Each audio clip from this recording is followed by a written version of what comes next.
তোমার বাবাকে কিছু বলতে হবে যে তোমার এরকম সংকটকালীন মুহূর্ত চলছে।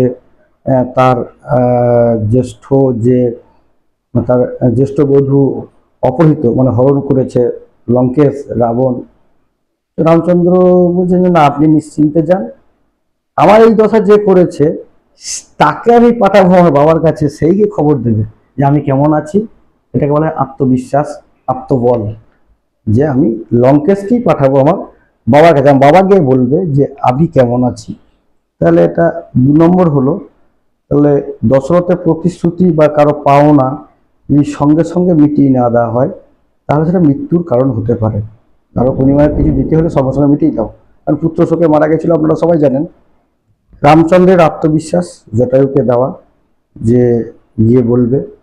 3 নম্বর হচ্ছে যখন শক্তিশাল মারা হয়, শক্তিশাল মারার পরে ভগবান শ্রী রামচন্দ্র জীবকে কি শিক্ষা দিয়ে গেছেন যে মানে হনুমানজিকে পাঠিয়েছেন সঞ্জীবনী সুধা আনতে বা গন্ধমাদন পর্বত আনতে। এই সঞ্জীবনী সুধা আনা বা ডাক্তারবাবু ডেকে আনা, এই যে এটা বর্তমান পরিস্থিতিতে অ্যাম্বুলেন্স, যে কোনো অসুস্থ হলে উনি তো ভগবান, উনি হাতের ছোঁয়ায় ওটাকে শক্তিশাল থেকে উদ্ধার করতে হতেন না, সেটা করেননি।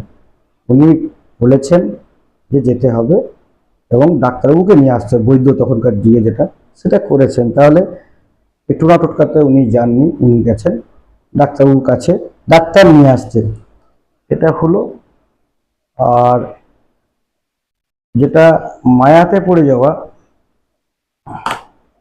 হনুমানজি অ্যাম্বুলেন্সের মায়াতে পড়ে যাওয়া, যে মারিচকে যখন, এটা আমাদের হয়, আমরা যখন প্রলোভনে পড়ে যাই, ভগবান বলেও আমাদের সাংসারিক জীবনে আমাদের দ্বিধাহীনতার একটা সিচুয়েশন আসে, আমরা বুঝতে পারি না যে আমরা মোহের মধ্যে পড়ছি।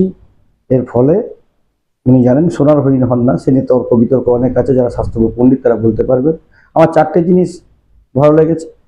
ভগবান রামচন্দ্রের আত্মবিশ্বাস, জটায়ুকে কাকা আমি যা করেছি বা তখনকার যা পিতৃব্য আমি যা করেছি সেটা আমার বাবাকে গিয়ে খবর দেবে যে করেছে, যে তার কি হাল করে ছাড়বো।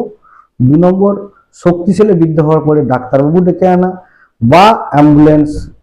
এটা দশরথের কাছ থেকে আমরা যে শিক্ষাটা পেয়েছি সেটা হচ্ছে কাউকে কোনো কিছু দিতে হলে কর্মের বিনিময়ে তাকে যতটা তাড়াতাড়ি সম্ভব বিটিয়ে দাও, নাহলে তোমার সেটা কখনো কখনো সেটা তোমার মৃত্যুর কারণ হয়ে উঠতে পারে। নমস্কার, মহানমস্কার। সবাই ভালো থাকুন, আনন্দে থাকুন, সুখে থাকুন, সুস্থ থাকুন। মজলো রোজলো, নাহি মেলে তো খোঁজলো। আর একবার মহানমস্কার।